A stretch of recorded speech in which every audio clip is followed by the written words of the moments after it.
بنای خوای بەخشندەی میهرەبان، حەمد و سەنا و سوپاس و ستایشی بێپایان بەخوای پەروەردگاری جیهان، درود و سەلام لەسەر پێغەمبەری خۆشەویست و ئازیزمان صلی الله عليه وسلم، لەسەر ئەهل و بەیت و هەموو یاران و هەموو شوێن کەوتوانیان تا کۆتا زەمان. ئیماندارانی خۆشەویست، لە شەرحی کتێبمان هەڵبژاردننی 222 گەوهەر و مرواری لە فەرموودەکانی هەردوو پێشەوە موسلیم و بوخاری گەشتینە فەرموودەی ژمارە 171. خێر و پاداشتی نوێژی جەماعەت لە مزگەوتە. عن ابن عمر رضي الله عنهما أن رسول الله صلى الله عليه وسلم قال: صلاة الجماعة أفضل من صلاة الفذ ب27 درجة. أخرجه البخاري جمارة 645 ومسلم جمارة 650. واتا نوێژی بە کۆمەڵ، نوێژی جەماعەت،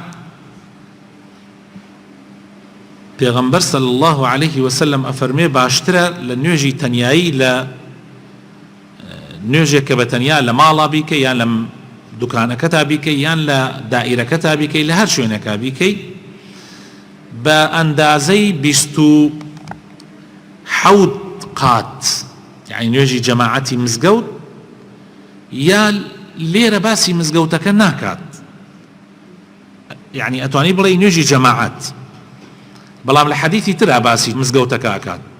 لە فەرمایشی ترا باسی مزگەوت ئەکات و چوون بۆ مزگەوت، چۆن مەسەلەن لە ڕێگا هەنگاوەکان هەموو خێرت بۆ نووسێ، بەرزیەکەیتەوە چاکەیەکت بۆ نووسێ، دای ئەگری خراپەیەکت لەسەر لا ئەبا، بەهۆی ئەوەوە ئەبێت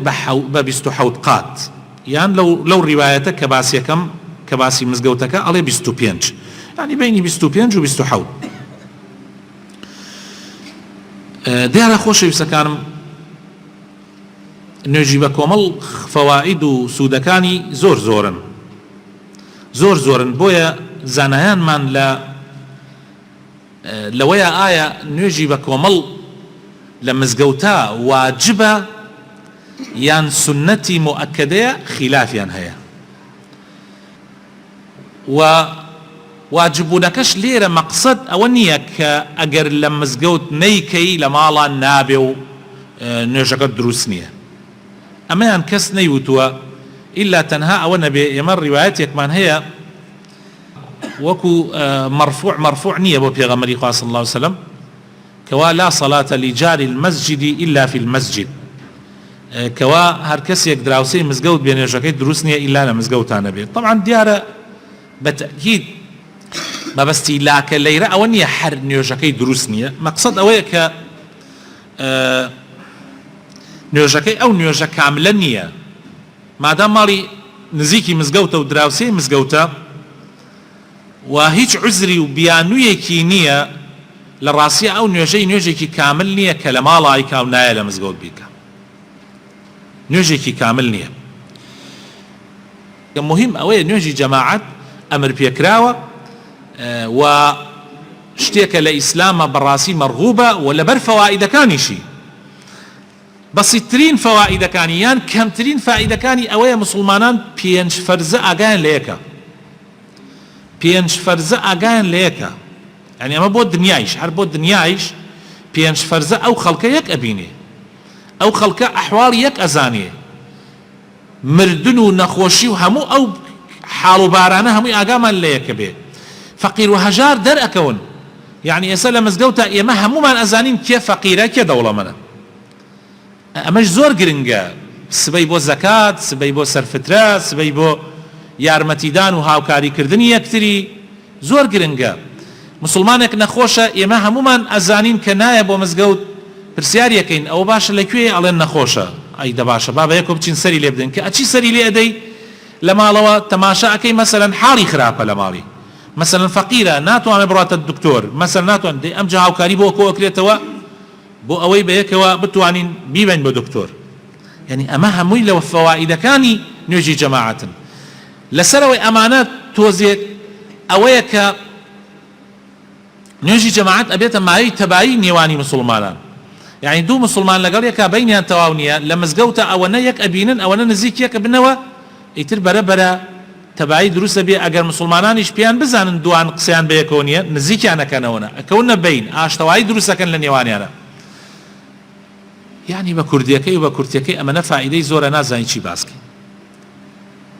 لە هەموو لایەکەوە ئەمە خێر و بەرەکەتە بۆ مسلمانان لەبەر ئەوە خوای تەعالا ئەمری پێ کردووە و پێغەمبەری خوا صلی الله عليه وسلم فەرمانی پێ کردووە فرمودەی ژمارە 172 عن أبي هريرة رضي الله عنه أن رسول الله صلى الله عليه وسلم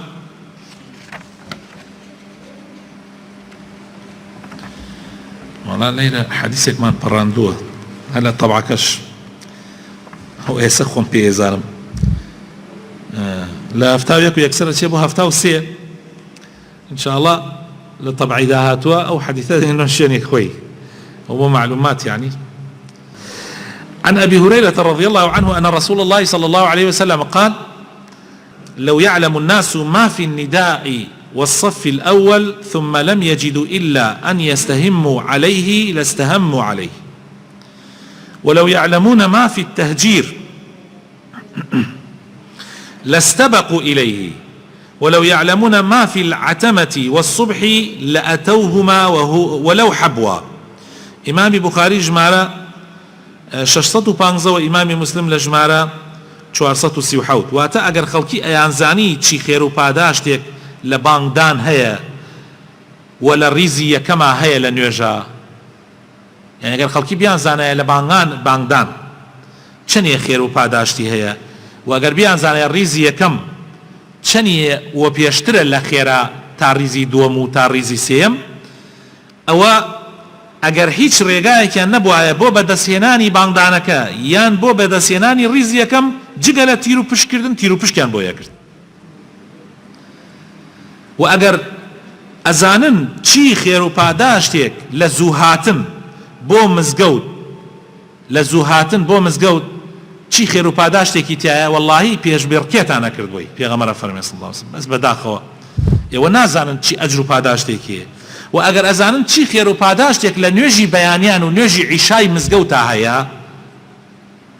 ئەوە بۆی ئەهاتن ئەگەر بە گاوڵکێکردنیش بێ یعنی ئەگەر نەخۆشیش بێ نەتوانی بە گاوڵکێش بۆی ئەهاتن یعنی لێرە لەم حەدیثە پێغەمبەری خوا صلی الله علیه وسلم جەخت ئەکاتەوە لەسەر چەند شتێک زۆر خێر و پاداشتی هەیە یەکەم بانگدان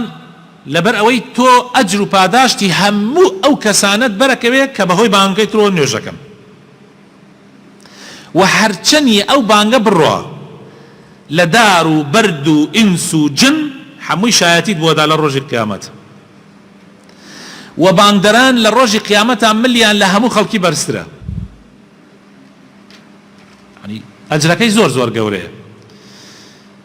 صفی یەکەم و ریزی یەکەم بەڵگەی ئیمانە هەر کەسێ بۆ ریزی یەکەم پەلە بکە دلیلە کە ئەو کەسە خەمخۆری نوێژە و خوای گەورەش ئەزانێر کەسێ خەمخۆری نوێژ بێ چی کەسێکە بۆیە إنما يعمر مساجد الله من سورة توبة من آمن بالله واليوم الآخر كيف مزقو تعميرك هو أليرة تعمير مقصد أولية بس تناب سبلت شاد كيتو يان مثلا أمانة تعمير بإيمان بتقوى بنيوش كردن سبرو مزقوتيك سمزقوت واهي زور جوان كراوة بس أشي تماشا كي تنها نيجي بياني بتشو تنها سيركي ملاكو باندركو تواو جاجا ملاكش ناي جاجا ملاكش ناي هر باندركي خوي بتنيا نيوشكا من باندري واهي چند جاهتو تلامتيتي ما مسا زوربي بيانيان بتنيا نيوشكم آية خيري جماعتم دسكوي يعني بانكا داو كسنية خوي بتنيا نيوشكا آية من خيري جماعتكم دسكوي مزقوتكش زور جوانا يعني مزقوت جواني نية مزقوت وقر دروسيكا بچادر دروسيكا بحرشي دروسيكا مهم اوه خلق آواداني كاتو بطاعات إنما يعمر مساجد الله كي تعمير يكا يعني كي آواداني كاتو من آمن بالله واليوم الآخر. بويا لحديثك هاتوه بيغمري خو أفرمي صلى الله عليه وسلم هر كسي بینیتان هاتو شوی مزگەوتەکە شایەتی ئیمانی بۆ بدەن. من بۆیە ئاەتەکەم بەلاوە باس کرد چونکە حەدیسەکە سەنەدەکەی ضعیفە. بۆ تەئیدکردنی معناکەی کە صحیحە من ئەو ئاەتەم بۆتان هێنایەوە. یعنی هەر کەسێ پێغەمبەر فەرمێ صلی الله علیه وسلم بینیتان هاتو شوی مزگەوتەکە شایەتی ئیمانی بۆ بدەن. یعنی زۆر هاتو شوی کردن مزگەوت یعنی بەڵگەی ئیمانە. با کابرا خەلەلێکی تریشی هەبێ بەڵام بەڵگەیە حەوڵەدا خۆی چاک بکە. کابرا جارێ 2 3 10 20 ئەگەر مسابقە بکا لەسەر ریزی یەکەم خۆ جاجا بیری شەکاتوە لە خوتبەکە و لە وتارەکە دێتە خۆیە هەر ناکرێ ئەم کابرایە هەر نێتە خۆیە هەر لەسەر گوناح و تاوان بەردەوام بێ. ئەمجا پێغەمبەری خوا صلی الله علیه و سلم فەرمێ ئەگەر بزانن بانگدان و ریزی یەکەم چەندێ خێری هەیە بڕواتان هەبێ لەسەری پێشبڕکێکن. يعني لسري أبيت منافستان أم يجي من أو يجي من مجبور مع مساك بين عليك كبي قرعة كمزان أم يجي بريكيه كبي يعني أم بانغ بريكيه كبي يا أم رزية كما بريكيه كبي قرعة بيش بيني تيرو بشكي لسر بكري أو أنا مسألة مهمة مهمة وأجر بزان زوهاتن بون يجي مزجود شنيا خيرا چونك هر دي تحي مزجود تكردو دانشي وشاوراني نيوش كي قشتي بنيوش بوت حساوه ترنيو ساعات بي ساعاتي بي چنية بيش وقت بي تو قشتي بنيوش بوت حساوة. بويا بيغمبر صلى الله عليه وسلم فرمين اگر بزانن چنية خيرا كي زورا مسابقة اكن حاجي فلان عليه من بياني بلتو ديم اولا من بياني بلتو ديم منافسة اكن نسروي كام ينزو تربين كام ينزو درقاي مزقوتك بكنو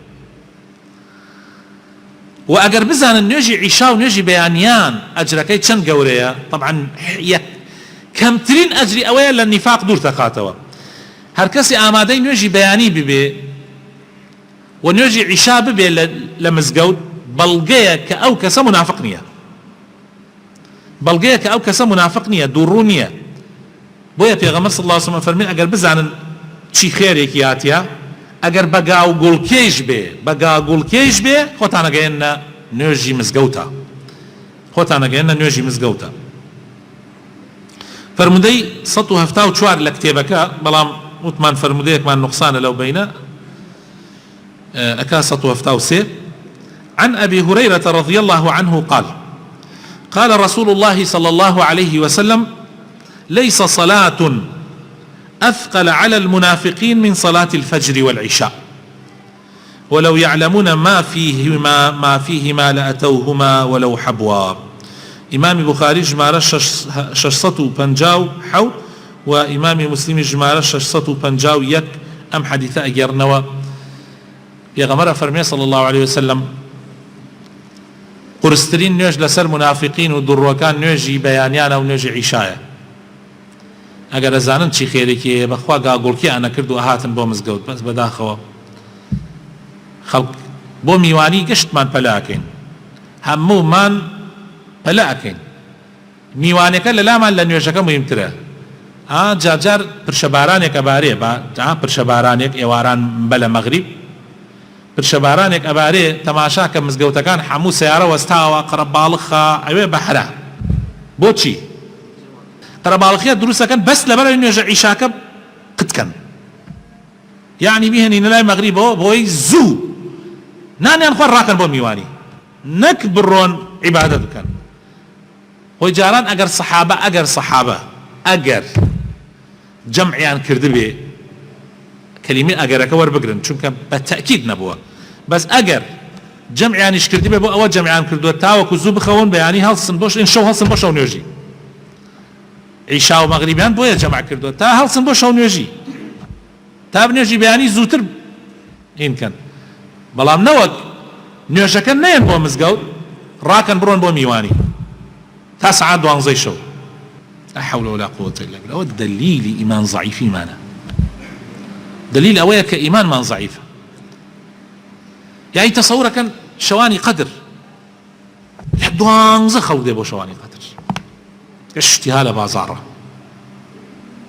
اشتهال سرو جعدانا من واسا كم بيجن كاتا زياغا كان باورين بو مزقوت آوايا تقريبا واد يتبرشاو إنسان خۆ ڕەحم بە ئیمانمان کە من زۆر لەم ئیمانەی ئەم زەمانە ئەترسم، یعنی ئیمانێکی ڕووکەشی کە تێکەڵ بە دڵ و خوێن و لاشە و جەستە نەبووە. خوا پەنامان بدە. فرمودەی ژمارە 175 عن أنس رضي الله عنه قال قال رسول الله صلى الله عليه وسلم من نسي صلاة أو نام عنها فكفارتها أن يصليها إذا ذكرها. إمام بخاري جمارة 697 وإمام مسلم لجمارة 686 أم حديثة بألفاظك نزيك ليكتري أيرنوا. أم لفظك إسا باسمان كن أما لفظ إمام مسلم واتار كسيك نيجي لبيرشو يان خوتبو كاتي فرزك رويشت بون من نيجي نمرو نيكرت كا عسرات بانا يعني تلبيري شو يان بهوي خوتنوا چی بکات؟ ئایا چاوەڕوان بکە حتا بەیانی نیمەڕۆکەی خەڵک عەشایر لای خۆمان وایە ناکرد جاران چاوەڕانیان نەکرد تا بەیانی بۆ نیمەڕۆیە دووبارەیان نەکردەوە قەزایان نەکردەوە. پێغەمبەر صلی الله علیه و سلم نافەرمێ، پێغەمبەری خوا صلی الله علیه و سلم فەرمیێ فەلیوصلیها ئیذا ذەکەڕەها، یەکسەر کە هەڵسیایی مەوەستە بەلەوا نوێژە نیمەڕۆکە بکە ئینجا نوێژە عەسرەکە بکە، مەگەر هاتی بۆ مزگەوت. ئەگەر لە مزگەوتیش هاتی بۆ مزگەوت سنت مەجای مابوو لە جاتی سنەتەکە تۆ نوێژی نیوەڕۆکە بکە، نوێژی نیمەڕۆکە بکە ئینجا لەگەڵ جەماعەتە نوێژی عەسر بکە. حتا وەلەو ئەگەر زانی تۆ نوێژی نیمەڕۆتە کرد دوو ڕکاتت کرد و جەماعەت هەڵسیان بۆ نوێژی عەسر قەینا تەواوی کە دوو ڕکاتەکەی تریش بکە با دوا بکەوی لە نوێژی عەسر، دوایی لە دوو ڕکاتەکەی ئەخیرا گەی پیانە. مهم ئەوەیە نوێژی نیمەڕۆ بکە و مەیفەوتێنە، نوێژی نیمەڕۆ بکە و مەیفەوتێنە. وا فەرمێ پێغەمبەری خوا صلی الله عليه وسلم. ئەمە چی دەرەخا؟ ئەمە دەرەخا کە قەزا نییە.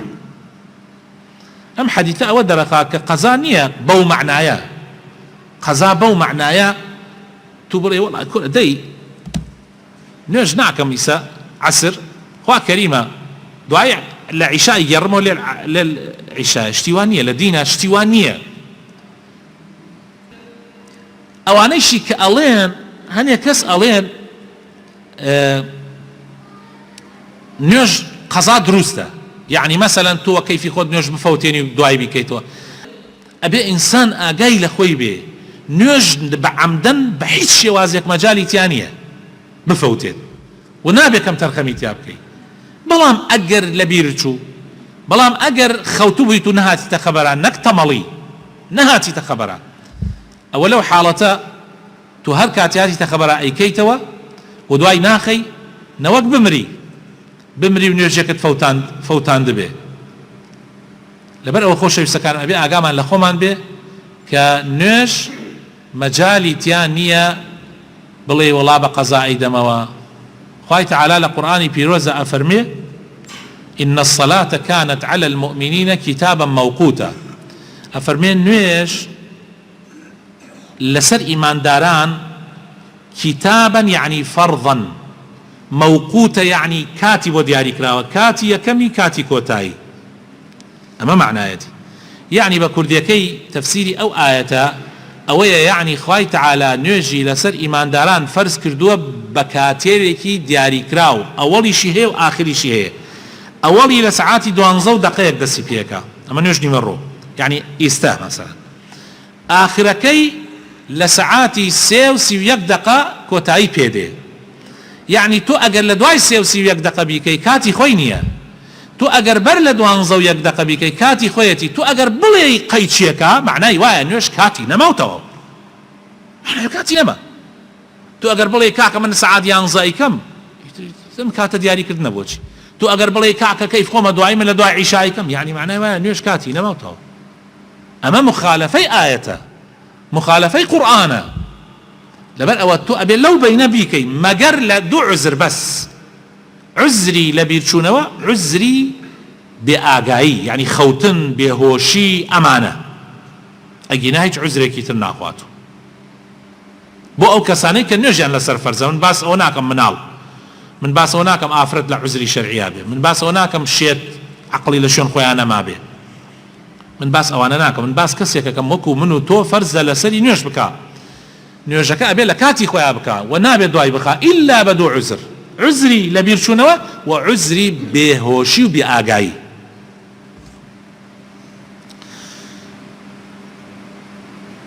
حديثي 176 كوتا حديثي أمرمان لم باسا جگە لە نوێژە فەرزەکان باشترین نوێژ ئەوەیە کە لە ماڵەکەی خۆتدا ئەنجامی بدەی جگە لە نوێژە فەرزەکان. عن زيد بن ثابت رضي الله عنه أن النبي صلى الله عليه وسلم قال صلوا أيها الناس في بيوتكم فإن أفضل الصلاة صلاة المرء في بيته إلا المكتوبة. إمام بخاري حوصته سيويك وإمام مسلمش حوصته هشتاويك. أم حديثة أجرنوا پیغمبر فرمي صلى الله عليه وسلم صلوا أيها الناس نيوش بكن خلقنا لمالكان تانا يعني لمالكاني خوتانا نيوش بكن چونك باشترين نيوش أو نيوشيك كلمالي خوتا بكي إلا فرزكان نبي إلا فرزكان نبي نيوش السنة كان باشتر ويا لمالا بكي. هلا حديث الروايات كتير هي ابن عمر يجرته فرمي اجعلوا من صلاتكم في بيوتكم يعني هندي لأن نيوجا كانتان لمالا يعني نيوجا سنة كانتان بيبنوا بمال ولا تتخذوها قبورا مالا كانتان ما كان قبرسان هني مسلمان مالا كان يخوي كدوتا قبرسان براسي هني مسلمان مالا كان يخوي كدوتا قبرسان وأزاني حتشي نيوجا لمزقوتا باشا نو والله حتى نيوجي تراويحيش يعني